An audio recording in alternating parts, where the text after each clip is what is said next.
예, 저희 오늘 성경 공부 계속 이어서 할 건데요. 한 가지 좀 같이 좀 기도하고 했으면 좋겠어요. 뭐냐면 오늘 하나님께서 말씀을 통하여서 하나님이 어떤 분이신지를 우리에게 열어주시기를. 그러니까 말씀에 관한 지식을 우리 가운데 열어주시기보단 말씀을 통하여서 하나님이 어떤 분이신지 분명히 우리가 알고 하나님 앞에 똑바로 마음을 가지고 순복되고 주님을 경외할 수 있도록, 하나님 사랑할 수 있도록 그렇게 하나님 지혜와 계시형으로 각 사람에게 오늘 하나님을 열어주시고 계시해 주십시오. 같이 하는 은혜를 구하며 같이 기도할게요. 하나님, 오늘 나눌 말씀 우리 같이 성경 안에서 보게 될 말씀들을 보면 하나님, 우리가 높은 마음이거나 혹시 다른 마음, 온전치 않은 마음이 있다면 오히려 우리에게 걸림이 될 수 있는 내용들이 많이 나오는 것 같습니다. 하나님, 구하는 것은 지혜와 계시형으로 우리 마음 가운데 아버지가 어떠한 분이신지 분명히 열어주셔서 우리가 하나님을 경외하고 사랑할 수 있도록 도와주십시오. 하나님, 맛보할 수 있도록 도와주십시오. 시간 가운데 우리가 갖고 있는 모든 선악의 기준들과 우리가 갖고 있는 어설픈 지식들이 있다면 다 내려놓고 다 사로잡아 그리스도께 복종케 하며 가기 원합니다. 우리 가운데 하나님께로 진리 가운데로 인도해 주십시오.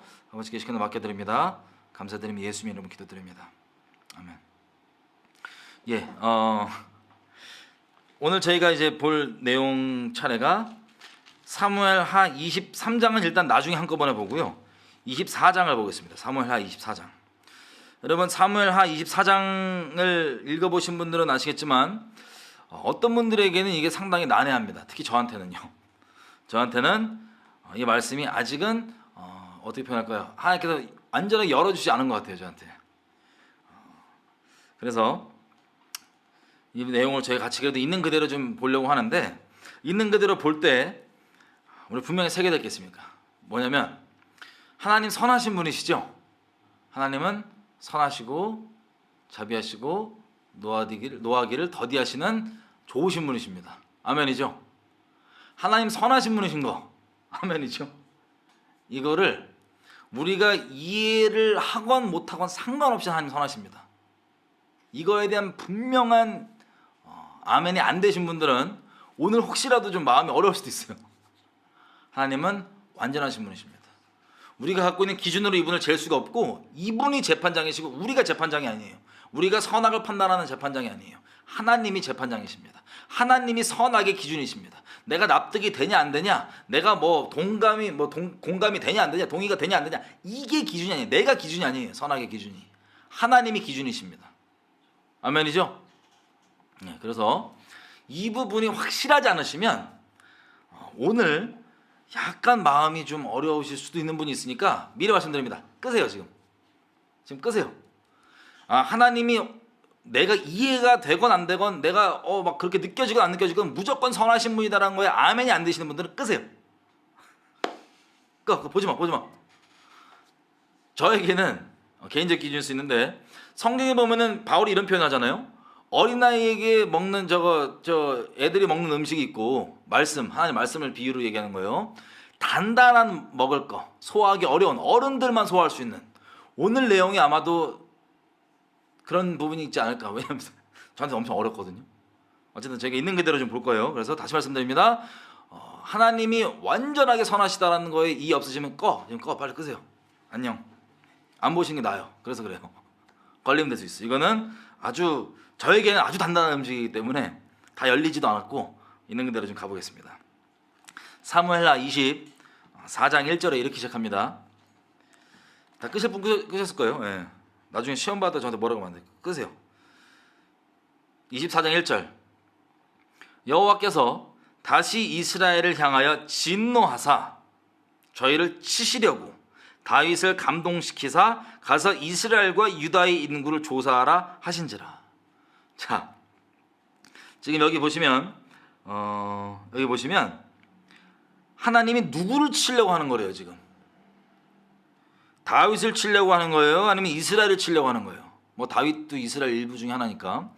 하나님께서는 이스라엘을 치시기 위해서 어떤 일을 행하셨냐면 다윗에게 감동을 시켜서, 이 히브리 말로 이거는 격동하다, 꿰다 라고도 표현할 수 있는 아주 여러분들이 이해하기 어려울 수 있는 단어인데, 감동을 시키셔서 가서 이스라엘과 유다의 인구를 조사하라 하신지라. 자, 하나님이 이스라엘을 심판하게 하기 위해서 그 지도자인 다윗에게 인구조사하라는 마음을 드십니다. 인구조사하도록 조장하십니다. 조장이라는 뭐라 표현해? 하여튼 시험 받으면 안 돼. 제 단어에도 시험 받지 마세요. 어쨌든 히브리 말로 그냥 찾아서 읽을까요? 내 단어 잘못 썼다가 괜히 또 되게 시험 받는 게 되게 싫어서 여기 이 감동시키니라 히브리 말로 볼게요. 뭐라고 돼 있냐면 이게 24장 사무엘하 1절 보시면 다윗을 감동시키사가 수트입니다. 히브리 말로 수트가 의미가 찌르다, 자극하다, 함축적으로 유혹하다, 움직이다, 유발시키다, 고무시키다, 속이다는 뜻도 있어요. 심지어는 시험 받으면 안 돼. 어쨌든 하나님께서 이스라엘을 심판하시려고 다윗에게 인구조사를 하도록 하십니다. 자, 그래서 인구조사를 해요. 여러분 결론부터 말씀드리면 이 인구조사를 왜 했다고요? 이스라엘을 심판하시려고. 그래서 다윗에게 인구조사를 하게 하시고 그 인구조사 때문에 실제 이스라엘이 심판을 받습니다. 조심스러워. 심판을 받습니다. 그럼 어떤 분들이 저한테 물어볼 수 있어요. 인구조사가 뭐가 나빠? 나도 모르겠어. 근데 하나님이 선악의 유일한 기준이세요. 여러분 우리 말씀을 보다 보면 뭐 저에게는 이게 아직 안 열린 부분이니까 왜 나쁘냐? 하나님 나쁘다 그러면 나쁜 거예요. 그냥 답이 없어. 하나님이 답이야. 하나님이 선악의 기준이세요. 아멘이죠? 하나님이 나쁘게 보시면 나쁜 거예요. 하나님이 심판하는 내용으로 보시면 심판이야. 자, 이 말씀들을 볼 때 뭐 마지막 때 관련도 마찬가지고 어느 말씀을 보던 우리가 당장 우리의 지식과 우리가 갖고 있는 선악의 기준으로 이해가 안 되는 부분이 나옵니다. 그럼 어떻게 되냐?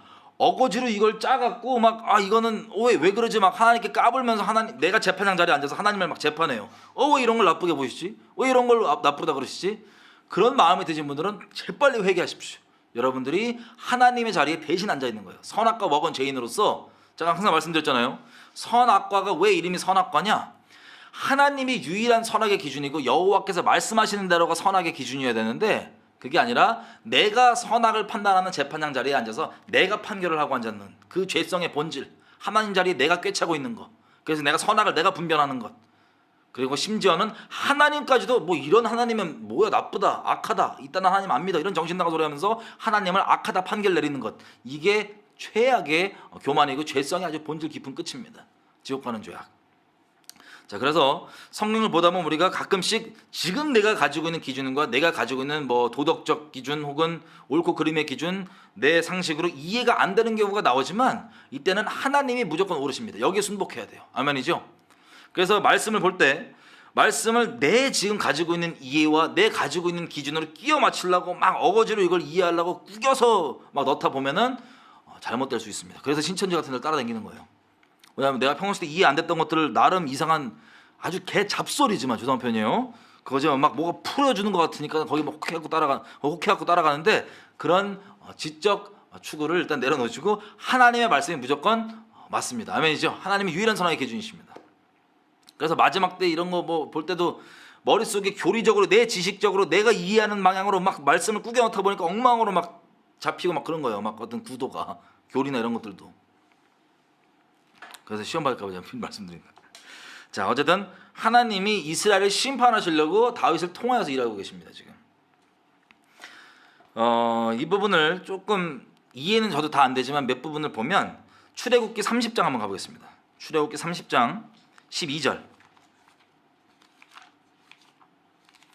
출애굽기 30장 12절을 보면요 어떤 말씀이 있냐면 이런 말씀이 있어요.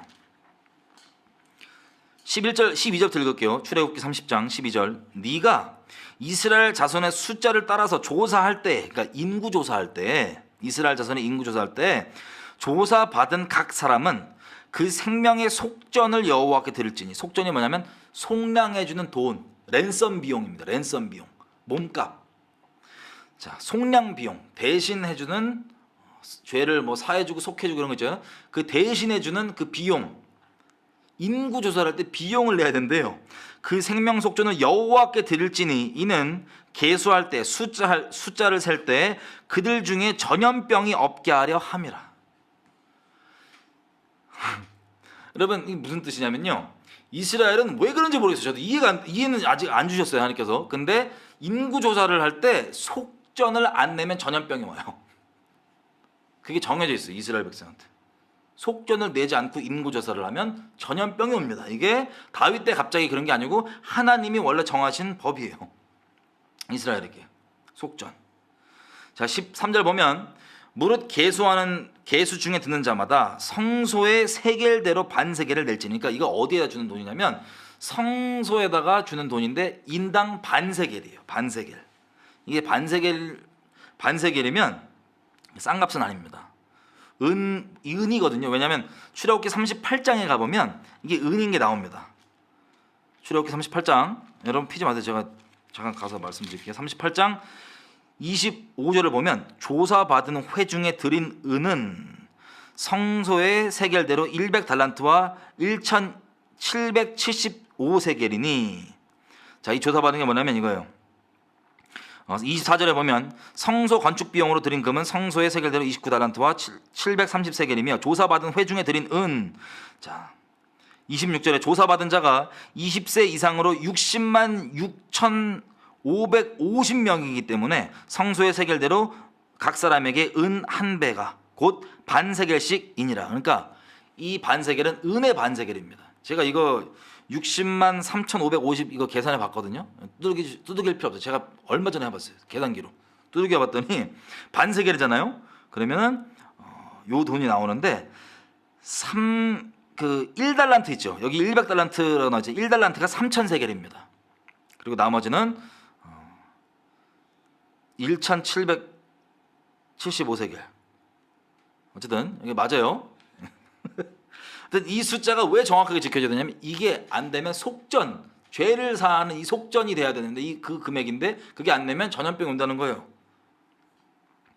그래서 14절, 출애굽기 30장 14절 돌아갈게요. 무릇 계수 중에 드리는 자 곧 20세 이상 된 자가 여호와께 드리되, 그러니까 20세 이상을 카운트하는 거예요. 여러분 페미니스트들 회개하십시오. 이 인구 셀 때요, 남자들 20세 이상 남자들만 셉니다. 여자는 왜 안 세? 존귀해요, 그리스도 안에서. 근데 숫자 안 셌어. 애들도 안 셌어. 20세 이상의 남자 있죠? 그 사람들의 숫자를 센 겁니다. 왜냐면 이들이 싸울 수 있는 사람들이니까. 뭐 페미니스트 군대 부시잖아요. 싸울 수 있는 사람들 세는 거예요. 15절 너희의 생명을 속량하기 위해서 여호와께 드릴 때 부자라고 반세겔에서 더 내지도 말고 가난한 자라고 덜 내지도 말며. 이거 빨갱이들이랑 사회주의자들이 확 맛이 가는 내용이에요. 딱 개인을 위해서 개인이 가난하건 부하건 상관없이 딱 그만큼 반세겔 내야 되는 거예요. 은 5점 몇 g일 거예요. 5.6g, 7g 그거를 내야 되는 거예요. 그래서 16절 보십시오. 이걸 어디가 쓰는 거냐면 너희는 이스라엘 자손에게서 속전을 취하여 회막에 봉사에 쓰라. 그러니까 성전 봉사하는데 쓰라. 이것이 여호와 앞에서 이스라엘 자손의 기념이 되어서 너희의 생명을 속하리라. 이게 생명에 관련된 얘기입니다. 직결되어 있는. 죄사함, 생명 속하기. 15절 보세요. 너희가 생명을 속하기 위해서, 생명을 속량하기 위해서, 그 온역의 그 심판 임하는 죄에서부터 구해지기, 속량하기 위해서 내는 금액. 어디에다가? 성전에다가. 성전 봉사를 위해서. 주로 이제 제사장들이 이걸 활용했겠죠. 자, 이게 반세겔입니다. 이스라엘은 이걸 뭐라고 부르냐면 거룩한 반세겔이라고 해요. 이스라엘 말로 거룩한 반세겔. 자, 이때만 해도 다윗 때만 해도요, 성전이 아직 지어지지 않았잖아요, 그죠?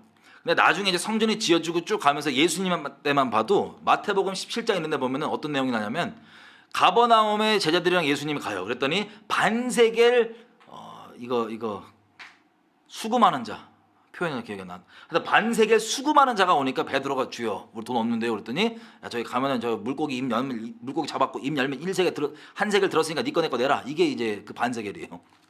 자, 나중에 가면은 성전이 생기고 어떻게 되냐면 유월절 전에 있죠. 니산월 14일이 유월절이잖아요. 니산월 전 달까지 요거를 다 수금을 합니다. 한마디로 유월절 전까지 수금을 합니다. 예수님 와서 막 그 막 채찍질 휘두르면서 그 환전소 같은 데 있잖아요. 그 성전에 거기 쳤던 것도 요런 거 반세계를 바꿔먹고 요런 걸로 이게 차득 취하고 이랬던 쪽에 이제 하나님께서 휘두르신 건데 어쨌든 반세계를 그렇게 6월절 전까지 수금하는 걸로 아예 그냥 돼 있습니다. 가난한 자건 부한 자건 상관없어요. 무조건 반세계 은. 자, 근데 다시 말씀드려 이해가 안 되지만 여기 이 기록 보니까 12절 보니까 출애굽기 30장 이거 안 하면 뭐가 된다고요? 전염병이 임한대요. 하나님 정하신 법이에요. 저한테 따지지 마세요. 하나님 정하신 법이에요. 전 이게 아멘이라고 봅니다. 자, 사무엘하 24장 다시 볼게요. 이 배경을 이해를 하고 이제 와 보면 인구 조사를 하니까 당연히 뭘 내야 돼요? 반세계씩 내야 됩니다. 그죠? 근데 결론적으로 얘기하면 이것 때문에 임하게 되는 심판이 하나님의 섭리 가운데 결국에는 이 전염병 심판이 와서 7만 명이 죽거든요. 그러면 반세계를 냈다 안 냈다? 안 냈을 것 같아요. 보니까 안 됐던 것 같아요. 자, 이스라엘의 어떤 잘못 때문에 주님께서 심판하실런지는 모르겠어요. 아마도 추정해 보면 이건 추정입니다. 추정해 보면 압살롬이랑 같이 반란 때렸잖아요. 다윗에 대해서. 그리고 북이스라엘 사람들, 그러니까 이스라엘 나중에 북이스라엘이 되는 이 사람들 다 모여갖고 세바랑 함께 끝까지 반란 때렸었잖아요. 그거에 대한 심판인지 어떤 건지는 기록이 정확히 없으니 우리가 알 길은 정확히 없습니다. 하지만 확실한 건 하나님께서 이스라엘에게 지금 진노하셨기 때문에 심판을 임하게 하려 하신다는 거예요. 그래서 하나님이 심판을 랜덤하게 하시기보단 말씀대로 행하시잖아요. 그죠? 여러분 십자가 사건도 그냥 랜덤하게 일어난 게 아니라 말씀에 있는 모든 저주가 말씀대로 일어난 거 아시죠? 쏟아진 건지 아시죠? 하나님은 규모 없게 막 랜덤하게 일하시는 분이 아니라 말씀대로 일하시는 분이십니다. 말씀이신 하나님 스스로도 말씀에 순복되어 있으신 이런 겸손하신 하나님. 말씀대로 모든 것들을 예수님 오셨을 때도 그러잖아요. 내가 말씀에 이렇게 된다고 돼 있으니 그렇게 해라. 말씀에 응하게 하려고 이렇게 된 거다. 말씀이 응하게 하려고. 말씀에 순복되는 예수님. 하나님도 말씀 순복돼서 우리 순복돼 있어야겠죠. 어쨌든 하나님이 심판을 하시는데 모르겠어요. 그 원인은 정확히 모르겠지만 아주 심판하려고 하는 악독한 마음이겠죠. 이스라엘에. 이거를 심판하시려고 규모에 맞게 이렇게 온역으로 치는 그 하나님이 만든 법 있잖아요. 출애굽기 30장 12절에 그거에 따라서 하게 하시려고 하시는지 전 정확히 모르겠지만 아마 그게 우리가 추정해 볼 수 있는 내용이에요. 어쨌든 2절 사무엘하 24장 2절 왕이 이에 그 곁에 있는 군대 장관 요압에게 이르되 너는 이스라엘 모든 지파 가운데로 다니며 단에서부터 부엘사바까지 인구를 조사하며 그 숫자를 내게 알게 하라. 요압이 왕께 고하되 이 백성은 얼마든지 왕의 하나님 여호와께서 100배나 더하게 하사 내 주 왕의 눈으로 보게 하시기를 원하나이다. 그런데 내 주 왕은 어찌하여 이런 일을 기뻐하시나이까? 하되 왕의 명령이 요압과 군대 장관들을 재촉한지라. 요압과 장관들이 이스라엘 인구를 조사하려고 왕의 앞에서 물러나서 이렇게 되어 있습니다. 그러니까 이미 요압이 좀 좋은 사람이 아니잖아요. 지금 보니까 계속 봐왔던 것처럼. 근데 요압이 보기에도 이건 하나님께 악한 거라고 대놓고 얘기를 해요. 그러니까 우리가 지금 상으로 이해 못하는 이 당시 때 사람들은 알았던 뭐 이건 악한 거다라고 생각하는 부분인 것 같아요. 뭐 인구조사하면은 가난한 사람까지 돈 내야 되니까 일단 안 하려고 그랬는지 나 모르겠어요. 정확히 모르겠어. 어쨌든 요압 보기에는 이거는 안 된다, 악한 일이다라고 말릴 정도입니다. 자, 근데 다윗이 이걸 쭉 안 듣고 진행을 하는 거예요. 다윗의 완악함처럼 보이지만 궁극적으로는 하나님께서 이스라엘을 심판하려고 이런 일이 벌어지고 있는 겁니다. 지금. 그래서 쭉 5절 6절 이 땅 저 땅 쭉 가서 7절까지 해서 8절 저희 무리가 나라를 두루 돌아다녀 9달 20일 만에 9개월 20일 만에 예루살렘에 돌아와서 요압이 인구 도수를 왕에게 고하니 곧 이스라엘에서 칼을 빼는 담대한 자가 80만이요 유다 사람이 50만이었더라. 자, 이렇게 숫자가 나옵니다. 한 150만. 역대기에서는 조금 다른데 어쨌든 130만 죄송해요. 130만. 역대기는 한 17만 정도가 더 있을 거예요. 어쨌든 그렇게 숫자가 나옵니다. 그랬더니 여러분 역대상 27장 가볼게요. 역대상 27장 23절 가보면 27장 23절 가보면 이 내용이 나와 있어요. 이스라엘 사람이 20세 이하의 숫자는 다윗이 조사하지 아니하였으니 이는 여호와께서 전에 말씀하시기를 이스라엘 사람을 하늘의 별과 같이 많게 하리라 하셨습니다. 신명기 1장에 나와 있는 얘기죠.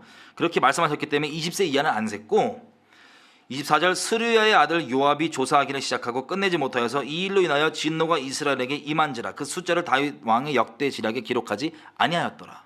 자, 이거 보면 약간 여러분들 헷갈릴 수가 있어요. 마치 여기서 보면은 요압이 인구 조사를 했다가 끝내지 않아서 심판이 임했다고 이렇게 기록된 것처럼 보이는데 역대상 21장에 보면요, 실제 요압이 레위 족속과 베냐민 족속을 빼고 세요. 그러니까 왕의 저거 세는 건 너무하다 싶어갖고 자기가 임의로 두 족속을 빼고 숫자를 셉니다.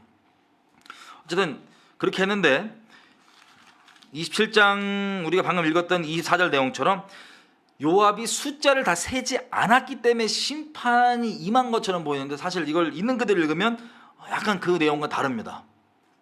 뭐라 표현해요? 약간 오해할 수 있어요. 이게 요압이 꼭 원인이 아닙니다. 뭐라고 돼 있냐면 이걸 있는 그대로 읽으면요, 이런 내용이에요. 스루야의 아들 요압이 조사하기 시작했고 끝내지 못하였다. 끝내지 않았다. Did not finish. 끝내지 않았다. 이 일로 인하여, 이 일이 뭐냐면 인구 조사예요. 다윗이 명한 인구 조사. 인구 조사로 인하여 진노가 이스라엘에게 임한지라. 그러니까 끝내지 못했기 때문에 임한 게 아니라 끝내지 못하였다. 이 인구 조사로 인하여서 다윗이 했던 이 인구 조사로 인하여서 하나님의 진노가 임하였기 때문에 그 숫자가 다윗 왕의 역대 지략에 기록되지 아니하였다. 이렇게 되어 있는 게 있는 그대로 읽으면 그 내용입니다. 어쨌든 정확한 원인 모르겠어요. 모르면 너무 껴맞추지 말죠. 나도 알게 되면 꼭 말씀드릴게요. 나도 모르겠어. 완전 나쁜 거야. 나봐가지고 심판을 받습니다. 24장 10절 보면 이렇게 됐어요. 다윗이 인구수를 조사한 후에 그 마음에 자책하고 찔림이 딱 온 거예요. 아, 이거 아니구나. 9개월 20일 후에 거의 한 10개월 돼서 지나서야 9개월 넘게 지나서야 마음에 심령에 찔림이 옵니다. 아, 이게 아니구나. 그래서 여호와께 아뢰되 내가 이 일을 행함으로 큰 죄를 범하였나이다. 여호와여 이제 간과없나니 종의 죄를 사하여 주옵소서. 내가 심히 미련하게 행하였나이다 하니라. 여러분 여지껏 보면은 뭐 하나님 그분 자체가 다윗이 어렸을 때 보면은 그 골리앗과 싸울 때 너는 창칼을 의지하지만 나는 네가 모독하는 만군의 여호와의 이름을 의지한다 그래서 막 싸우잖아요. 그리고 너로 하여금 그 사람들로 하여금 이 전쟁은 여호와께 달려 있고 총칼에 많은 뭐 이런 저 사람 숫자에 군대 숫자에 많으면 달려 있지 않다는 거 보여주려고 했다고 다윗이 고백하잖아요. 그거에 대해서 나이가 먹어갖고 아 내가 좀 이제 얼마큼 키워놨나 볼까라고 체크하는 마음일 수도 있어요. 몰라요. 일반 사람들 얘기한 것처럼. 근데 어쨌든 원인은 모르겠지만 이제 찔린 거예요. 찔려가지고 회개를 합니다. 자책하고 10절 여호와께 아뢰되 내가 이 일을 행함으로 큰 죄를 범하였나이다. 여호와여 이제 간과없나니 종의 죄를 사하여 주옵소서. 내가 심히 미련하게 행하였나이다 하니라. 다윗이 아침에 일어날 때 여호와의 말씀이 다윗의 선견자 된 선지자 갓에게 임하여 가라사대. 다윗이 회개를 하니까 그제서야 하나님이 선지자 갓을 보냅니다. 그래서 책망을 하는데 초이스를 3개 줘요. 심판의 초이스를 3개를 줍니다. 그게 뭐냐면 첫 번째는 자, 이 3개 중에 하나 골라라. 첫 번째, 7년 동안 이스라엘의 기근이 임할 것이다. 두 번째, 네가 전쟁에 져서 3달 동안 적에게 원수에게 쫓겨다닐 것이다. 마지막, 이스라엘 땅에 3일 동안 전염병이 있을 것이다. 이 3개 초이스 중에 왕이 생각해보고 답변을 주십시오라고 선지자 갓이 얘기를 하고 들어갑니다.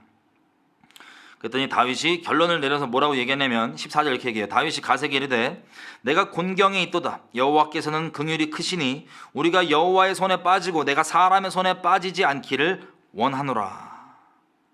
한마디로 다른 심판 말고 하나님께서 직접 올 수 있는 심판을 내가 받기 원한다라고 얘기를 해요. 여러분 유대인 역사가 요세푸스에 의하면 이 내용을 이렇게 기록합니다. 제가 그 부분만 잠깐 읽어드릴게요. 이 3가지 중에 택하라 그랬더니 다윗이 이렇게 얘기해요. 다윗은 무서운 재난 중에 하나를 선택하지 않을 수 없다는 막다른 골목에 이르게 되자 몹시 괴로워했고 어찌해야 할지를 몰랐다. 선지자 나단은 다윗에게 선택은 어쩔 수 없는 필연이니 빨리 결정하라고 다그쳤다. 여기도 나단이라고 돼 있어. 어쨌든 이에 다윗은 이모저모로 궁리해 보았다. 만일 기근을 택한다면 자기야 많은 곡식이 비축된 상태니까 하등 문제될 것이 없지만 백성들이 고생을 겪을 것 같았다. 만일 그리고 두 번째처럼 적에 의해 정복되는 편을 택한다면 주변에 용맹한 부하들과 철통 같은 요새가 있으니까 그것을 믿고 전쟁을 택한 것처럼 보일 것만 같았다. 보일 수도 있었다. 국민들에게. 따라서 다윗은 왕과 백성들이 공통으로 겪는 고통을 택하기로 결심했다. 다윗은 나단 선지자에게 적의 손에 빠지는 편보다는 하나님의 손에 빠지는 것이 훨씬 좋다고 말했다. 자, 이렇게 선택을 했습니다. 하나님께서 직접 다루시는 게 낫지 않냐. 사람을 통해 다루시는 것보단 하나님께서 직접 건드려 주시는 게 주님이 자비하시니까. 이 와중에도 다윗은 하나님 자비하심을 믿고 있어요. 그래서 그렇게 해주시는 게 낫지 않냐라고 선택을 합니다. 그렇게 했더니 자 15절 이에 여호와께서 그 아침부터 정하신 때까지 온역을 저녁 때까지예요. 다른 기록에 보면 온역을 이스라엘에게 내리시니 단에서부터 브엘세바까지 백성의 죽은 자가 7만이니라. 자 하루 아침부터 저녁까지 7만 명이 죽어요. 근데 아까 읽은 것처럼 3일 동안 심판이 전염병이 임하는 게 하나님 정하신 거였습니다. 그런데 16절 천사가 예루살렘을 향하여 그 손을 들어 멸하려 하더니 여호와께서 이 재앙 내림을 뉘우치사 백성을 멸하는 천사에게 이르되 족하다. 이제는 너의 손을 거두라 하시니 때 여호와의 사자가 여부스 사람 아라우나의 타작마당 곁에 서 있는지라. 아라우나 역대기에는 오르난이라고 되어 있는데 똑같은 사람이에요. 발음이 아라우나건 오르난이건 똑같은 겁니다. 자 이거를 하나님께서 심판을 내리시고 하루 만에 하나님께서 여기 보니까는 이게 개혁하는 글이 참 단어가 애매한데 뉘우치사 심판 내리신 거를 돌이키시는 거예요. 여러분 하나님은 기계가 아니시죠. 무슨 우리 항상 제가 말씀드린 것처럼 500원 자판기에 넣으면 500원짜리 이 무슨 음료수 나온 것처럼 정해진 대로 가는 이런 기계가 아니시고 말씀을 따라 다 행하시는 분이시지만 마음이 있으신 분이십니다. 인격체이신 거예요. 우리 기준의 인격은 아니지만 인격체이신 거예요. 이분은. 이 여기서 뉘우치다는 단어가 나함이라는 단어인데요. 성경 곳곳에 나옵니다. 특별히 창세기 6장에 가보면요. 하나님께서 사람 만드신 것을 후회하시고 한탄하실 때가 있어요. 6장 6절에 땅 위에 창세기 6장 6절 6장 5절 여호와께서 사람의 죄악이 이 세상에 꽉 차 있는 것과 그 마음의 생각이 모든 계획이 항상 악할 뿐임을 보시고 땅 위에 사람 지으셨음을 한탄하사 마음에 근심하시고 하나님께서 이때도 똑같이 나함이라는 단어 뉘우치시더라고 여기 개역한국에 기록하고 있는 그 단어입니다. 하나님께서 돌이키시는 그 내용. 단어를 쓰기 애매해. 후회, 뉘우치시는, 돌이키시는 내용. 그래서 3일짜리는 이게 가고 3일짜리인데 하나님께서 이거를 줄이기 원하시는 거예요. 줄여주기 원하시는 거예요. 그래서 어떻게 하냐면 17절 다윗이 사무엘하 24장 17절 다윗이 백성 치는 천사를 보고 곧 여호와께 아뢰어 가로되 나는 범죄하였고 악을 행하였사거니와 이 양무리는 무엇을 행하였나이까 청컨대 주의 손으로 나와 내 아비의 집을 치소서 하니라. 자 다윗이 이 심판을 일으키는 거에 사실 하여튼 일으키는 통로가 되고 그리고 돌이키는데도 통로가 됩니다. 여러분 이 장을 저는 보면서 뭘 보냐면 완전한 하나님의 주권을 알 수 있습니다. 나중에 정리해 드릴게요. 어쨌든 돌이키는 거예요. 이거에 대해서 다윗이 돌이키는데 어떻게 돌이키냐? 다윗이 회개해서 중보자로 주님께서 다시 다윗을 세웁니다. 여러분 이 내용을 보면 하나님 왜 이랬다 저랬다 하시냐 그러고 까부는 마음을 가질 게 아니고 하나님 앞에 두렵고 떨리며 나가야 돼요. 하나님께서 원하시면 우리가 죄의 통로가 될 수 있게 허용해 줄 수도 있고 아니면 중보자로도 세울 수 있는 하나님 주권 가운데 우리는 살고 있는 겁니다. 자 그래서 이 날에 하나님이 이 심판을 이제 돌이키고 싶어 하시니까는 다윗을 오히려 중보자로 세워버려요. 중보의 입장에 넣어버려요. 그래서 이 날에 가시 18절 다윗에게 이르러 구하되 올라가서 여부스 사람 아라우나의 타작 마당에서 여호와를 위하여 단을 쌓으소서 하매. 여러분 역대기에는 여기 뭐라고 되어 있냐면 여호와의 천사 있죠. 여호와의 천사가 이 선지자에게 말을 넣는 거예요.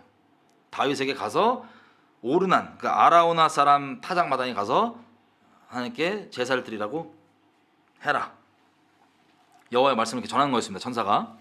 그렇게 돼서 다윗이 올라갑니다.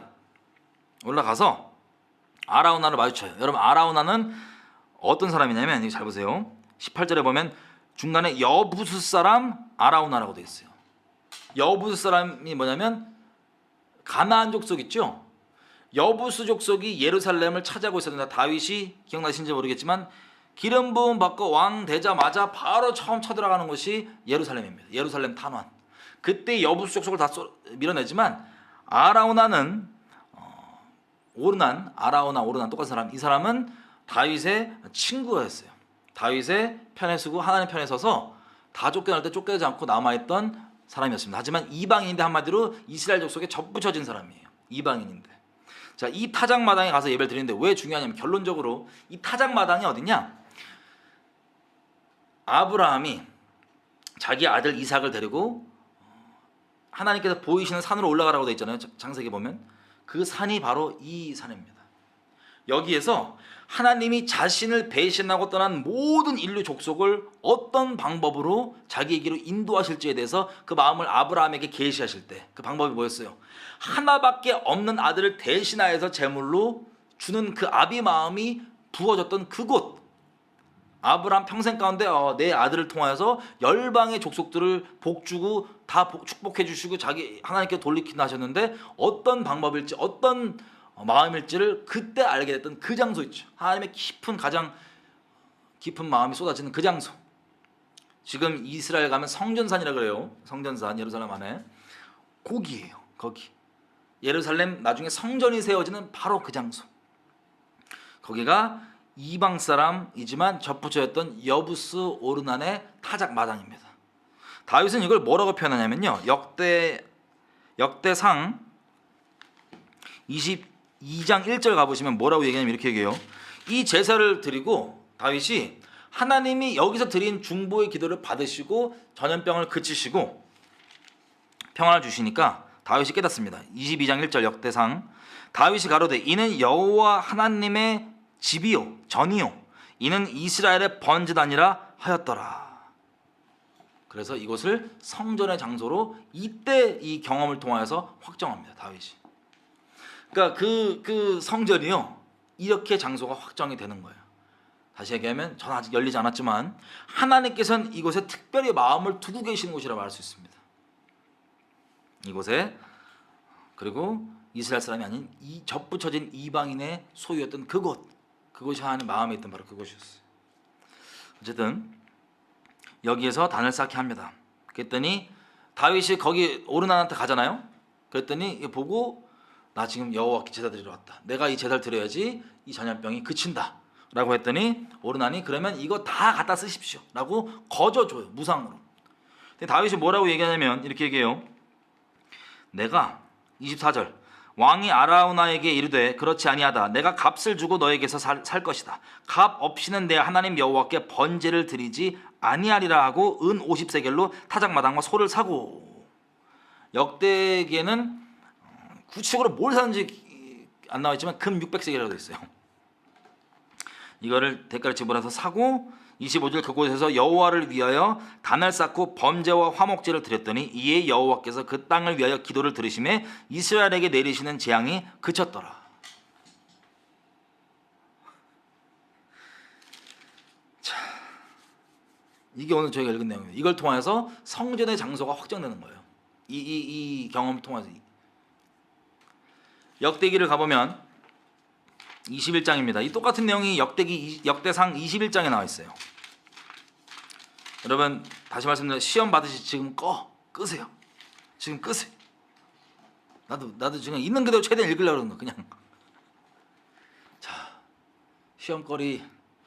자, 21장 1절 제가 읽겠습니다.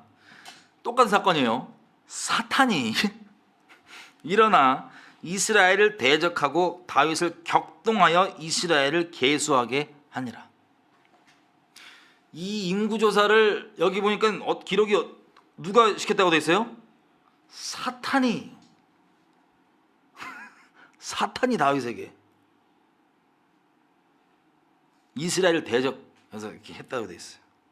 여기까지 읽으면 죄송해요. 어떤 분들은 아까 우리 읽었던 거 보면은 하나님이 다윗을 이렇게 감동해서 이걸 했다고 되어 있잖아요. 그럼 여기서 이제 하나님 절대 선하시다는 걸 믿지 못하고 계신 분들은 여기 확 가실 수 있습니다. 정신이. 여러분 욥기 이런 데 보면 욥기 잠깐 가볼까요? 1장 6절 가볼까요? 욥기만 잠깐 가보면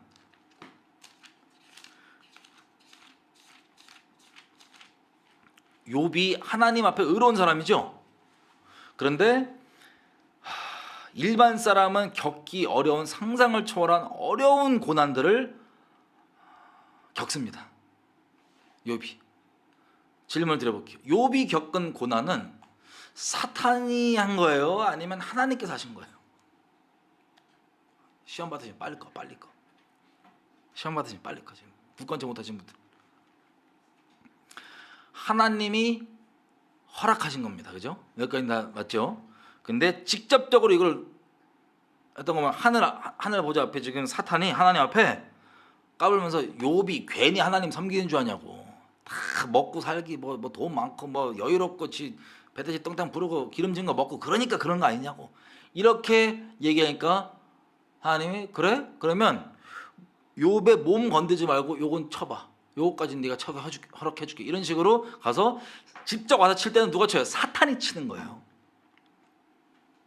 이거 정리 잘해야 돼. 자, 마지막 이미 안 끄셨으면 마지막까지 보셔야 돼. 마지막까지. 자, 이렇게 되는 거예요. 다시 묻겠습니다. 하나님 선하신 분이시죠? 완전한 절대 선이십니다. 아멘. 단지 사탄 이런 놈도 다 그냥 뭐라고 표현해야 돼? 정리 끝까지 할 거예요. 중간에 끄면 큰일 나. 중간에 끄면. 이사야서 45장. 자, 이거를 여지껏 여러분들이 이렇게 표현할게요. 인본주의적으로 하나님에 대한 개념을 갖고 있었잖아요. 선악에 대해서. 여러분들 엄청나게 지금 충격받을 수 있습니다. 특별히 신사도적으로 이걸 선악의 기준을 갖고 있었다. 하나님에 대한 개념을 갖고 있었다. 충격받으실 거예요. 우리가 갖고 있는 인본적 기준으로 긍정적인 일만 주님이 주시고 부정적인 일은 허락하지 않으신다. 우리가 갖고 있는 인본적 기준으로 좋은 일만 하나님께서 온 거고 다른 건 아니다. 이렇게 생각하시면 여러분 많이 어려울 수 있습니다. 이사야서 45장 보면 고레스에게 뭐라고 얘기하시냐면 이렇게 얘기해요. 45장 7절 말씀 그대로입니다. 나는 빛도 짓고 어둠도 창조하며 나는 평안도 짓고 환난도 창조하나니 나는 여호와라 이 모든 일을 행하는 자니라 하였노라. 아멘. 이 얘기를 왜 하시냐? 5절 보면 나와 있어요. 나는 여호와라 나 외에는 다른 이가 없나니 나밖에 신이 없느니라. 너는 나를 알지 못하였을지라도 나는 너의 허리띠를 동일 것이요. 그리고 해 뜨는 곳에서부터 지는 곳까지 나밖에는 다른 이가 없는 줄을 무리들로 하여금 알게 하리라. 나는 여호와라 다른 이가 없느니라 라고 얘기하면서 하신 말씀이에요. 아니 뭐도 짓으신다고요? 빛도 짓고 어둠도 짓고 평안도 짓고 환난도 짓는 이거 말씀입니다. 그럼 일반적으로 제가 옛날에 수년 전에 아주 옛날이에요. 어디 집회를 갔는데 거기 강사가 신사동 운동의 아주 대가였어. 저 어디야? 베델교회라고 미국에 치유를 막 하는 교회가 있어요. 빌 존슨 예시책들 많죠. 자 이제 그 사람 누군지도 모르죠. 집회에 갔는데 이 사람이 강사로 딱 나온 거예요. 근데 제가 처음으로 저는 이제 보통 사입이 이단 사람들 만나고 전도할 때 만날 때가 있잖아요. 그래도 이상한 소리하고 약간 헷갈려도 이 전도하면서 그냥 있어요. 왜냐면 오히려 나중에 가면 진짜 확 분별이 되거든요. 더 분명해지고 복음에 대해서 말씀들이 미혹기 뭐였고 뭐 애매하게 섞인 거 뭐였고 오히려 한 명의 선을 이루어지는 부분이 있는데 그 사람이 설교한 걸 제가 처음 그 자리에 듣는데 처음으로 제가 성령의 감동이었던 것 같아요. 바로 나갔어요. 그 설교를 들으면서. 왜? 완전 마귀 소리 하는 거야. 일반 사람들 그렇게 안 느껴요. 완전 너무 심한 마귀 소리를 해서 그 자리에서 나갔어요. 걸어서 이렇게. 제가 그때 누가 티켓을 좀 나한테 초청을 해줬고 내가 간 거였는데 바로 걸어서 나갔어요. 왜 그랬냐? 짧게 얘기하면 그 사람의 가르침이 이거였습니다. 치유에 대해서 얘기를 하는데 병은 무조건 다 마귀의 일이다. 그래서 마귀를 대적해야 되고 이거를 허용하는 마음 자체는 여러분들 속고 있는 거다. 그래서 병은 무조건 마귀 것이기 때문에 이걸 치유하고 대적하고 꾸짖어야 된다. 이건 하나님께 온 게 아니다. 100%. 그 얘기 듣고 제가 바로 일어났어요. 여러분 어떤 부분은 마귀가 그렇게 공격하는 게 맞아요. 그래서 그것을 대적하고 야고보서에 뭐라고 되어 있습니까? 하나님께 순복하고 마귀를 대적하라. 읽어볼게요. 야고보서 4장이죠. 7절. 그런즉 너희는 하나님께 순복할지어다 마귀를 대적하라. 그리하면 너희를 피하리라. 하나님을 가까이 하라. 그리하면 너희를 가까이 하시리라. 그러니까 우리가 겪는 일 중에 우리가 하나님 말씀을 어겨서 불법을 행한 거잖아요. 말씀을 어겼다는 건. 그러면 원수 사탄한테 합법적으로 우리를 치고 들어올 수 있는 문을 법적으로 열어놨다는 거예요. 우리가 말씀에 반역하고 순종하지 않고 말씀을 어기고 하나님 밖에 있기 때문에 마귀의 공격을 당할 수가 있습니다. 그때 어떻게 돼요? 돌이켜서 하나님께 순복하고 마귀를 대적하면 됩니다. 야고보에서 나온 말씀처럼 하나님께 순복하고 마귀를 대적하라. 그런데 우리 기준은 이해가 좀 어려울 수 있어도 하나님께서 이걸 허용하실 때가 있어요. 단적인 예로 고린도 후서 가볼게요. 고린도 후서. 저 누누이 말씀드렸어요. 경고. 시험 받으시면 지금이라도 끄시면 돼요. 지금 끄면 안 돼. 지금까지 본 사람은 끝까지 봐야 돼. 지금 끄면 큰일 나. 자, 고린도 후서 보면 12장 7절. 여러 계시를 받은 것이 지극히 크므로. 바울이 하는 말이에요. 자기 얘기예요. 자기 얘기를 삼자처럼 얘기하는 거예요. 뭐 하늘 왔다 갔다 하면서 여러 가지 봤나 봐요. 그래갖고 여러 계시를 받은 것이 너무 크기 때문에 너무 자고하지 않게 하려고, 교만한 마음을 들지 않게 하시려고 내 육체의 가시 곧 사탄의 사자를 주셨으니 이는 나를 쳐서 너무 자고하지 않게 하려 하심이라. 이거 누가 한 거예요? 그러면 사탄. 여기도 바울이 뭐라고 얘기해요? 바울은 이 우리 초반적인 그런 헷갈려함이 없어요. 인본적인 게 없어요. 딱 정확하게 알고 있어요. 모든 것의 주관자가 하나님이라는 것. 그래서 지금 너무 자고하지 않게 하시려고 누가 바울을 높은 마음 갖지 않게 하시려는 거예요. 누가? 하나님이. 그래서 허락하신 게 뭐냐면 뭐예요? 육체에 가시 곧 사탄의 사자, 메신저 오브 사탄.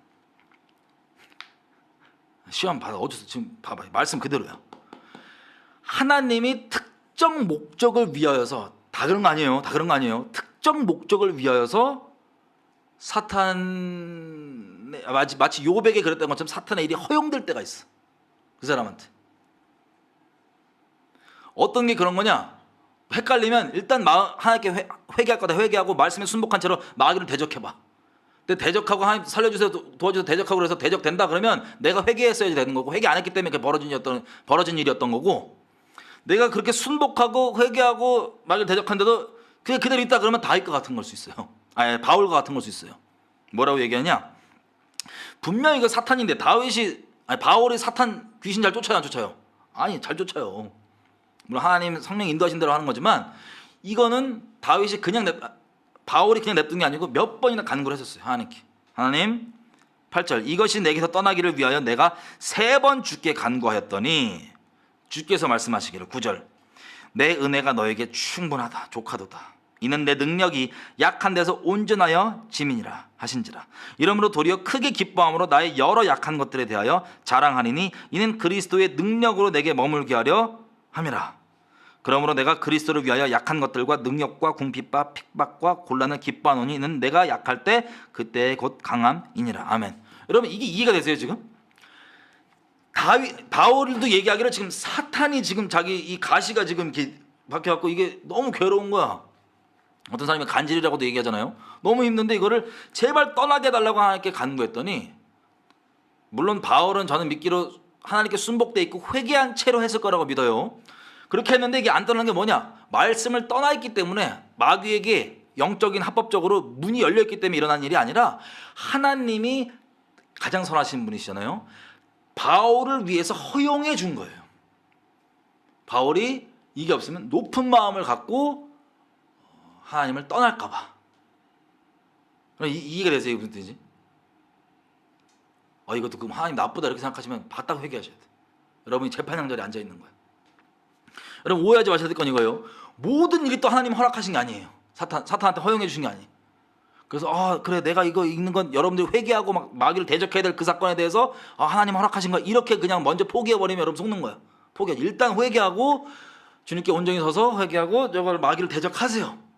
그렇게까지 그렇게 하는데도, 그렇게 막 치열하게 그러는데도 하나님이 일부러 허용해 주신 거라면 이렇게 다윗에게 말씀해 주신 것처럼 이렇게 얘기해 주실 거예요. 여러분 이게 똑같이 적용되는 건 아니지만 예를 들면 저 같은 경우는 육체를 얘기하면 하자가 엄청 많습니다. 요즘에 하자가 엄청 많은데 어렸을 때 너무 세게 막 그 이모저런 뭐 예수님 안에 있었을 때 밖에 있을 때 둘 다 너무 세게 달려갖고 몸이 많이 좀 어려진 것 같아요. 그 중에서 이제 담석이 제가 되게 심하거든요. 적당하지 않습니다. 엄청 심한데 담석증 겪으신 분 아실 거예요. 이거 무슨 뭐 처방전이 몰핀까지 가더라고요. 몰핀까지 해산하고 통화 갔다 그러면서 어쨌든 담석인데 너무 괴로워요. 기름진 것 좀 잘못 먹으면 밤새 낑낑대고 막 그래야 돼요. 근데 이거 병원에 가면 뭘 하냐면은 담을 떼래 통으로 쓸개 없는 놈을 대라는 거예요. 그게 답이래. 그러면 괜찮대. 많이들 떼시더라고요 요즘에. 근데 저는 두 가지 마음이다. 그러니까 약간 무섭기도 하고 쓸개 없는 사람이 되는 게 싫기도 하고 그래갖고 떼기 싫어요. 그래서 먹을 때 어쩔 수 없이 뭘 해야 되냐면 기름진 거를 피하게 돼 있어요. 왜냐면 저는 원래 담석증 터지기 전까지 기름진 거를 아주 엄청나게 기름지게 먹는 사람입니다. 그래서 지금 이거를 안 떼고 보니까 안 떼고 있으니까 제가 먹을 때 막 안 먹고 이걸 잘 먹을 거를 기름진 거를 피하고 그리고 기름도 안 좋은 기름은 피하게 돼 있어요. 먹으면 딱 바로 이 신호가 스위치가 켜지더라고요. 저는 저쪽 멀리서 이게 담이 막 이렇게 가동이 돼. 자 그래서 제 딴에는 이게 물론 쓸개를 빼서 쓸개 없는 놈으로 살 수도 있지만 이게 있어 줌으로 나에게는 식습관이 좋게 된다. 여러분 들을 때 무슨 헛소리냐 빨리 떼라 이거사 이렇게 생각할 수도 있지만 약간 저에게는 약간 유익되는 부분이 있습니다. 이게 유익되는 부분이 있어요. 너무 땡겨 맞춘 걸 수도 있는데 어쨌든 진짜예요. 저한테 지금 현재 저한테 상태로 유익되는 부분이 있어요. 먹을 걸 함부로 안 먹고 골라 먹습니다. 기름진 거 안 먹어요. 자 이렇게 똑같은 거 아닌 것 같아요. 어쨌든 바울이 분명히 사탄의 가시라고 얘기하지만 하나님께서 선하신 바울을 위해서 허용해 주신 거예요. 이게 여러분 이해가 되신다면 단단한 식물을 지금 잘 먹고 계실 수도 있습니다. 여러분 다시 높아지만 말씀드립니다.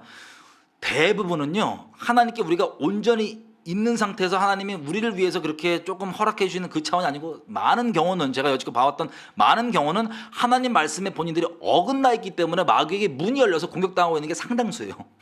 한 여지껏 봤던 99%? 어쩌다가 근데 가끔 진짜 우리가 회개에 있고 하나님께 순복돼 있는데 마귀의 어떤 가시나 이런 거를 하나님은 허용해 줄 수도 있다는 걸 그런 경우도 있다는 걸 말씀드리는 거예요. 그래서 이 하나님께 회개하고 바딱 대적하는 마음, 마귀를 대적하는 마음 서서 견고하게 이 대적하고 막 싸우고 치열하게 살고 싶은 마음이 없는 분들은 이걸 핑계 삼아갖고 하나님 주신 가시야 그러고 마귀랑 막 어울려 살 수 있는데 그게 아니고 그러지 마시고 속지 마시고 대부분은 제가 봤을 때 우리가 주님께 온전히 있지 않기 때문에 그 열린 문으로 죄 때문에 한마디로 죄 때문에 우리의 죄 때문에 열린 문으로 들어오는 것들이 상당수입니다. 그래서 회개하면 돼요. 자 이제 다시 역대상 21로 돌아오겠습니다.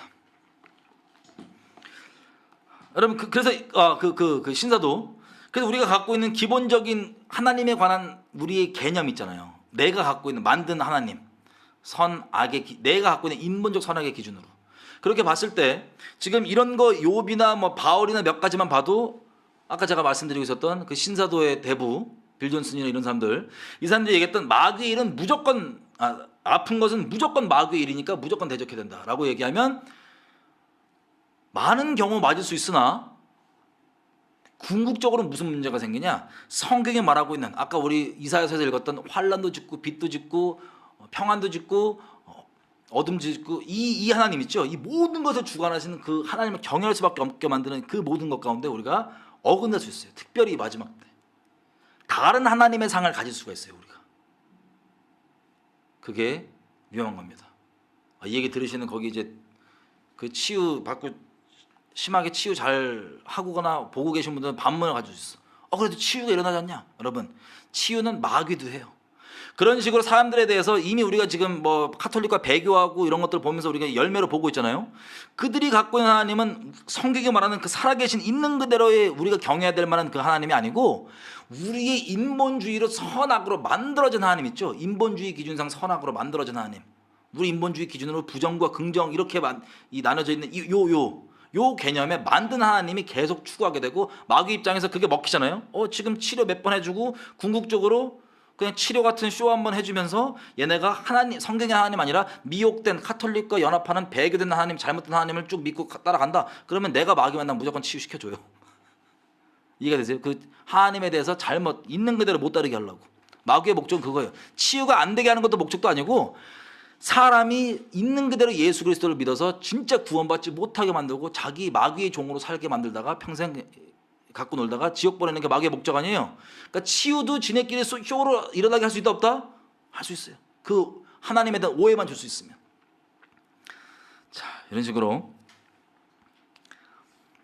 역대상 21장 돌아와 보면 하나님이 이스라엘을 심판하시기 위해서 아까 욥기나 이렇게 봤던 것처럼 사단의 활동을 허용을 해주신 겁니다. 그래서 얘가 사단이 한 짓대로 질러갖고 이게 인구조사가 나오고 시작이 되는 거예요. 또 한 가지는 사무엘상, 다시 올 거예요. 여기 껴놓고 사무엘상 가보시면 뭐라고 돼 있냐. 여러분 한번 생각해 보십시오. 만약에 여러분들이 이때 살았던 이스라엘 백성이야. 근데 다윗의 이 인구조사 때문에 심판을 받았단 말이에요. 어려운 일을 겪었단 말이에요. 사랑한 사람이 전염병으로 죽었어. 여기 뭐 옛날 역사 기록 보면요, 성경 말고 역사 기록을 보면 이스라엘에 갑자기 막 죽었대요. 그냥 뭐 하다가 죽고 뭐 하다 죽고 엄청난, 지금 코로나처럼 원인도 모르게 막 죽고 막 장례치레도 오다 죽고 막 이렇게 돼서 7만 명이 막 7만 명까지 죽었다고 하는데, 여러분들이 그 이스라엘 백성이면 이 인구조사가 이 심판의 원인이에요. 그러면 어떤 마음을 가질 것 같아요? 다윗 나쁜 자식, 다윗 때문이다, 이 모든 게 다윗 때문에, 이런 마음을 가지시겠어요? 만약에 그러신다면 여러분들은 그 전염병 심판을 피하셨다 할지라도 하나님과 아주 먼 곳에 계실 수도 있어요. 여러분 사무엘상에 보면 이런 얘기를 합니다. 12장에 사무엘이 사울을 왕으로 세우면서 그 대관식에서 설교를 할 때 이런 말씀을 선포를 해요. 사무엘상 12장 13절, 이제 너희가 구했던 왕, 너희의 택한 왕을 봐라. 여호와께서 너희 위에 왕을 세우셨느니라. 너희가 만일 여호와를 경외하며 그를 섬기며 그 목소리를 듣고 여호와의 명령을 거역하지 아니하며,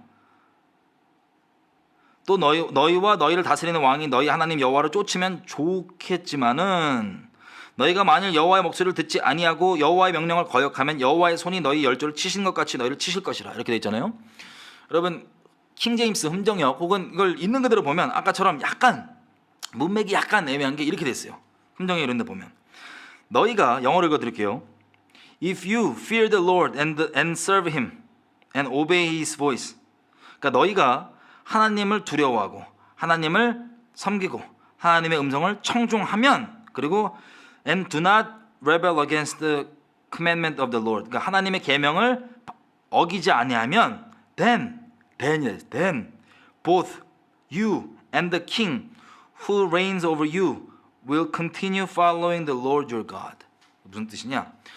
백성 너희가 하나님을 똑바로 잘 따르면 너와 너의 왕이 하나님을 계속 잘 따르겠지만은, 너희 백성이 하나님을 반역하면 하나님께서 치실 거라는 거예요. 그럼 여기 문맥상 뭐가 들어있어요? 왕이 똑바로 계속 따른다, 하나님을 안 따르는 거예요. 너희 백성 하는 거에 달려있다는 거예요. 너희 지도자는. 여러분 이게 우리가 뭐 언약 저주 얘기할 때도 계속 얘기하지만, 레위기서 26장 10절에도 보면은 하나님께서 언약을 배신한 이스라엘에게 치는 저주 중에 초반 때 나오는 게 뭐예요? 폐병과 열병 이런 거 막고 다음에 나오는 게 뭐냐면, 너희 지도자가 너희를 미워하는 자가 너희를 다스리리라. 그럼 단순히 백성을 미워하는 사람이 지도자가 되면 그 행동 자체가 비난받아 마땅한 거겠지만, 영적인 세계에서 그리고 하나님과 우리 개인 관계에서 근본적으로 보면 그 원인이 뭐예요? 우리가 하나님 앞에 범죄하고 똑바로 안 있기 때문에 그 지도자가, 백성을 미워하는 지도자가 세워지던가, 아니면 지도자가 하나님을 똑바로 따르지 못하게 되는 거예요. 순간일지라도. 마치 다윗처럼, 아까 읽었던 것처럼 이스라엘을 치기 위해서 다윗에게 인구조사를 그렇게 하도록 하나님께 허용하시는 거 봤죠? 그게 여기의 맥락에 따라서 백성 때문인 겁니다. 백성 때문에. 백성을 치려고. 그 혹시 여러분들이 지금 한국에서는 많이 속을 수 있는데 맞아요. 그 지도자 애들이 그 김일성 귀신 들리고 이상한 애들이 맞는데 그 자체가 뭐 선하다는 일이 아니고 그 원인이 뭐냐면요. 진짜 교회인 저와 여러분의 죄 때문이에요. 이걸 이제라도 개인적으로도 알고 먼저 돌이켜 하나님과 온전자리 가운데 있는 게 급선무지, 그게 아니고 딴 거에만 팔려있다, 저놈 나쁜 놈, 뭐 저 자식 나쁜 놈 여기만 팔려있다, 여러분 구원이 위태로우신 거예요. 마치 다윗이 뭐 지금 같은 지도자, 악한 지도자들과 비교할 수도 없는 하나님의 사람이지만 어쨌든 백성을 치려고 통로로 삼은 것 뿐이에요. 뭐가 통로든 그냥 통로일 뿐입니다. 백성을 치려고 이스라엘을 다윗이 헷가닥한 거 아니에요. 그래서 이 심판을 모르는 이 인구조사를 했던 거 아니에요.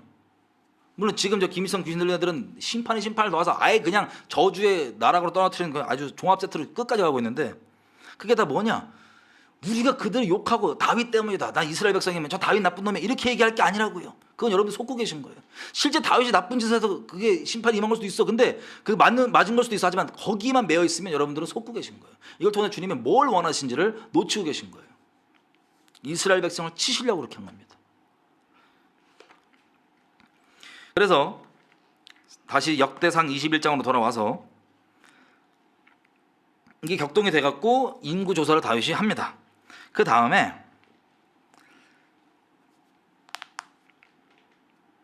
여러분 심지어 보십시오. 우리가 하나님을 이용해 먹기만 하는, 이스라엘의 이름을 이용해 먹기만 하는 요압조차도 이때는 똑바른 얘기를 할 수 있어요. 여러분 똑바른 얘기를 한다고 그 무조건 사람만 보는 사람들은 아 요압이 지금 똑바른 얘기하니까 따라야겠다. 대한민국은 맨날 이렇게만 살더라고요. 비참하게. 너무 안타까워요. 보고 있으면. 누구 사람이 무슨 가끔 막 완전 이상한 마귀 같은 사람이 있다가도 가끔 뭐 오라 보이는, 그 당시 때 딱 오라 보이는 얘기를 하면 와 저 사람을 따라. 그 사람의 말은 저 말은 옳은 말이다 이렇게 얘기할 수 있는 게 아니고 그렇게 구분해도 못 보고 저 사람 좋다 이제 저 사람 따르고, 사람만 따르다가 완전 멸망의 지옥까지 가는 거예요. 다 불쌍하게도 비참하게도. 사람은요 요압이건 다윗이건 누구건 다 통로일 뿐이야. 바울이 뭐라 합니까? 베드로도 뭐 바울도 아볼로도 다 너희 것이고 너희는 그리스도 것이다. 만물이 너희 것이다. 하나님과 우리 사이 개인 관계 가운데 이게 똑바로 돼 있지 않는 이상은 나머지 것들은 다 통로일 뿐이에요. 그걸 캐치 못하면, 여러분 다시 말씀드립니다. 그렇다고 그들이 하는 그 나쁜 사람들이 하는 악행을 좋은 거라고 말씀드리는 게 아니에요. 악한 게 맞지만 이 모든 걸 통해서 나와 하나님 관계 가운데 내가 무엇을 봐야 되는지를 놓치면 제일 안타까운 거예요. 그걸 욕하면서, 악하다고 욕하면서도 그걸 놓치면 제일 비참한 사람이 되는 거예요. 여러분들이. 한국의 많은 분들이 그래요. 자, 그렇게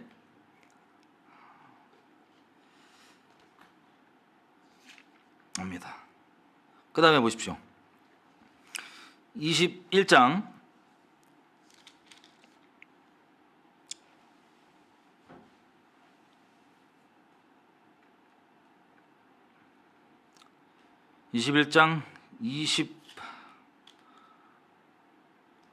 25절 보세요. 하나님이 예루살렘을 멸하려고 그러니까 천사를 보내셨더니 사자가 멸하려 할 때 여호와께서 보시고 이 재앙 내림을 뉘우치사 멸하는 천사에게, 사자에게 이르되 충분하다, 이제 됐다, 족하다, 이제는 너의 손을 거두라 하시니 그때 여호와의 사자가 여부스 사람 오르난의 타작마당 곁에 선지라. 하나님이 이거를 이걸 그만하시려고 돌이키려고 하시니까 어떻게 합니까? 심판하시려면은 그렇게 다윗조차도 사단을 통하여서 그런 게 들어가갖고 심판의 통로가 되고, 하나님이 뉘우치려고 그러면 또 천사에게 얘기를 하죠. 이제 그만하라고, 충분하다고 그랬더니 다윗이 회개하는 입장으로 서게 됩니다. 뉘우치고 회개의 영이 기록은 안 됐지만 회개의 영이 부어져야 회개할 거 아니에요, 그죠? 이 모든 게 하나님 주권입니다. 회개를 하는 거예요. 회개를 하면서 자기가 자기를 치라고, 나와 아버지 집을, 우리 잘못인데 왜 이들 나 치시냐고 이렇게 중보자를 세우십니다. 다윗이 자기가 이들 대신 심판받겠다고 목숨을 건 중보자로 나가는 거예요. 그럼 황당할 수 있습니다. 아까는 심판의 통로이더니 이제는 중보의 통로예요. 목숨 걸고.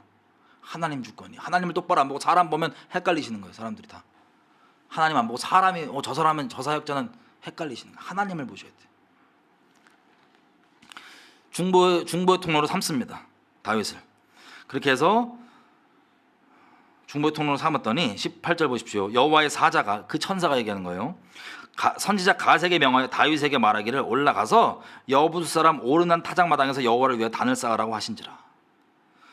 19절 다윗이 이에 갓이 여호와의 이름으로 이름 말씀대로 올라가니라. 이렇게 하나님께서 중보를 위해서 또 천사에게 계셨고 요것들이 일어납니다. 그래서 중보가 벌어진 거예요. 그래서 자기가 대신 죽겠다고 하는 그 중보의 마음, 마치 예수님께서 우리의 죄를 자기의 죄처럼 뒤집어 쓰시고 가셨던 것처럼 그렇게 중보자의 마음으로 간 거예요, 다윗이. 그래서 돈을 지불을 다 자기 돈으로 하고. 여러분, 하나님께 나아가고 예배드린다고, 우리로 따지면 지금 예배드린다고 할 때 많은 사람들이 오해하는 게 항상 쉬운 쪽으로만 예배드리려고 그래요. 편한 쪽, 쉬운 쪽. 여러분, 예배는 이렇게 나온 대로 물론 예수님께서 모든 걸 다 이루셨지만 마치 다윗이 그랬던 것처럼 이 합당한 태도와 마음으로 대가를, 어떤 모양이든 대가를 지불해가면서 아버지께 드려야 되는 것이, 그런 태도가 맞고 합당한 겁니다. 공짜로 오르날 주려고 했더니 제끼잖아요.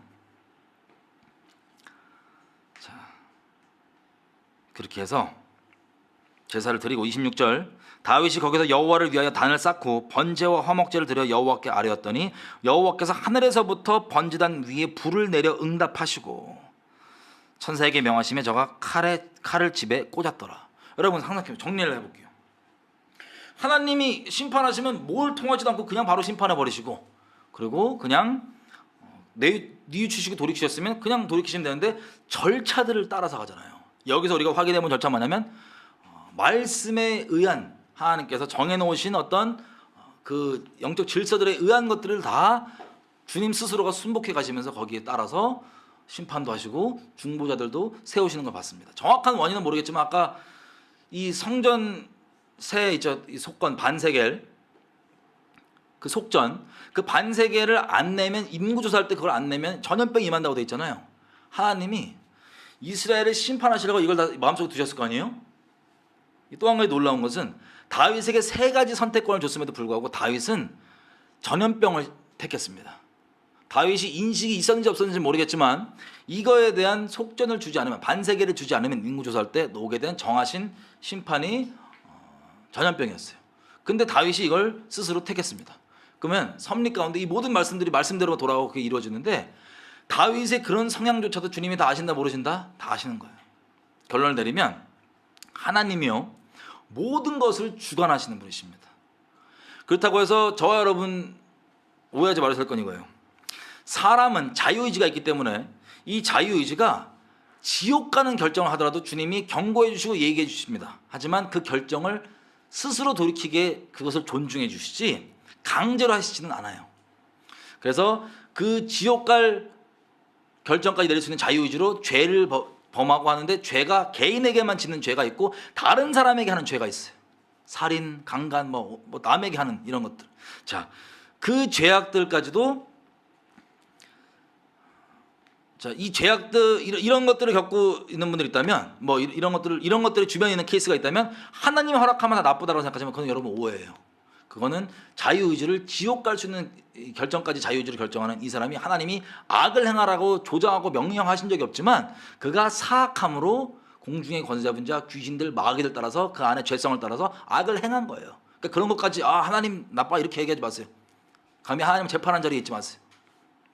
그런데 근본적으로 전체적 그림으로 봤을 때 하나님은 모든 것을 주관하시는 분이십니다. 우리 안고 일어섬과 심지어 다윗의 이 3가지 결정 중에 전염병으로 택할 것까지도 다 알고 계신 분이십니다. 소위 세상에서 그러잖아요. 예정론이라고 그러나요? 예정론. 자꾸 그것 때문에 논쟁이 있는데 잘 들으세요. 예정이 돼 있어요. 예정론에 대한 그 교리 때문에 여러분들이 죄악 가운데 머물고 막 산다. 그럼 여러분들 예정이 안 된 인간일 거야. 지옥 될 거야. 계속 끝까지 그렇게 회개할 마음이 들지 않고 막 버티는 사람이라면, 구원받은 자들의 영광이 얼마나 위대한지 보여주려고 하는 지옥 뗄감으로 태어났을 거예요. 회개하길 거부하는 분들은 찔림이 있어도.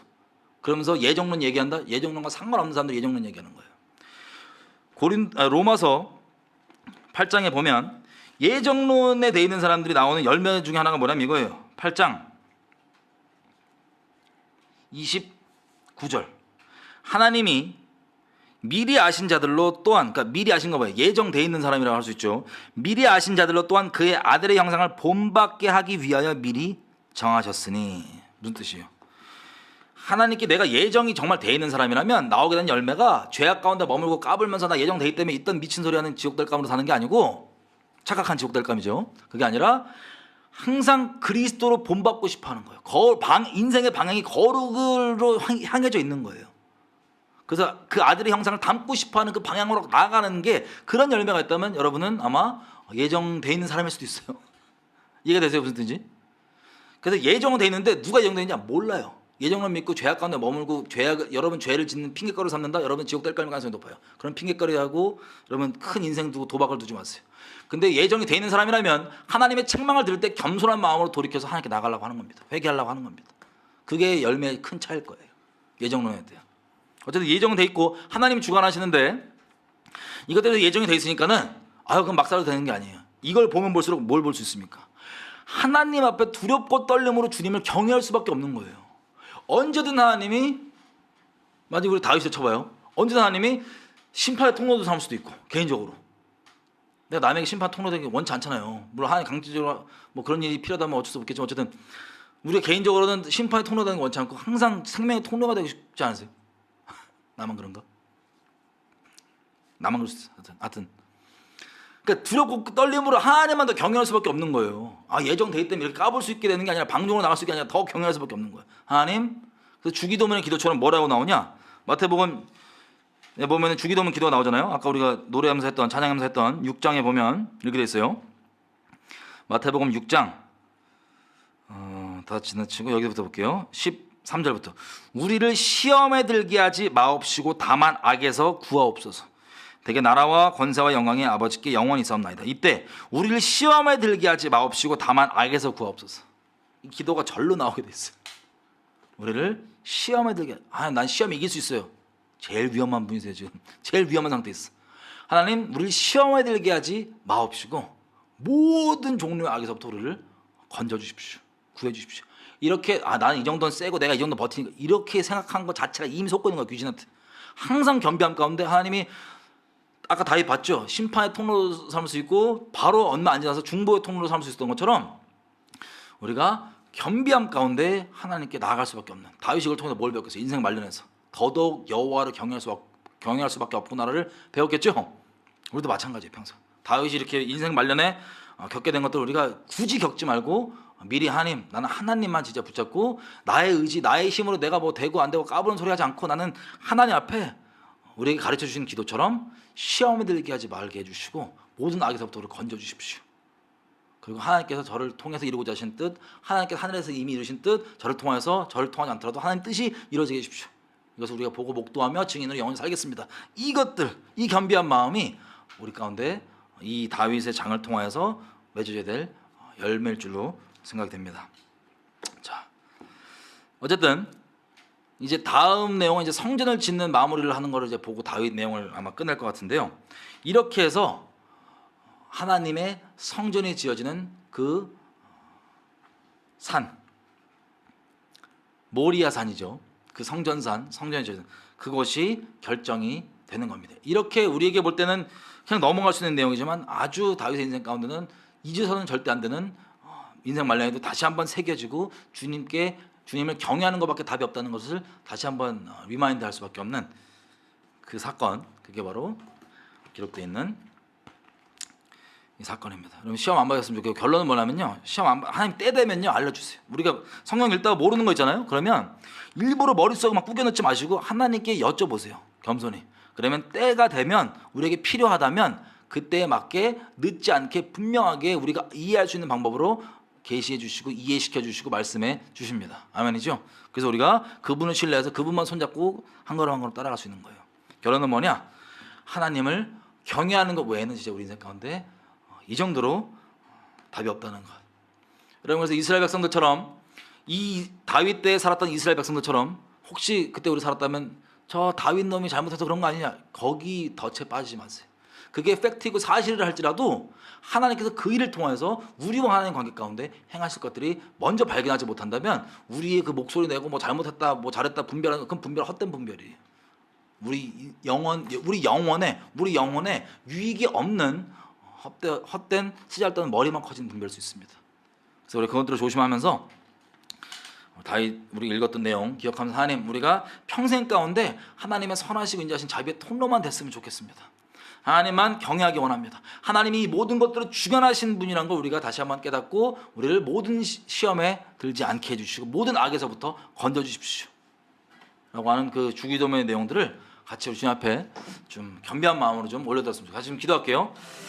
하나님 저희 오늘 나왔던 것처럼 하나님 우리가 다 이해할 수는 없지만 주님이 얼마나 크신 분이시고 모든 것을 주관하신 분이라는 걸 다시 한번 기억하면서 아버지께 그렇게 있고 싶습니다. 아버지 평생 가운데 구하는 것이 있습니다. 저희의 완악함과 악독함과 교만함과 죄악도 너무나 많지만 죄악 가운데 빠지지 아니하고 시험에 들지 않고 악에서 모든 악에서부터 건져주시기를 간절히 구할 뿐입니다. 하나님 저를 위해서가 아니라 아버지의 거룩하신 이름을 위하여서 모든 시험에서 건져주십시오. 모든 시험에 들지 않게 해주십시오. 아버지 모든 악에서부터 건져주십시오. 저는 아버지 죄의 그 덩어리 자체인 비참한 죄인입니다. 죄를 이길 수 있는 능력 아버지께서 도와주시지 않으면 저는 있을 수가 없음을 고백합니다. 하나님 불쌍히 여겨주시고 모든 시험에서 건져주십시오. 모든 악에서부터 건져주십시오. 평생 가운데 아버지 앞에 정말 심판의 통로가 아닌 많은 영혼들이 주께 돌아오는 그런 생명의 통로이길 간절히 바랄 뿐입니다. 불쌍히 여겨주십시오.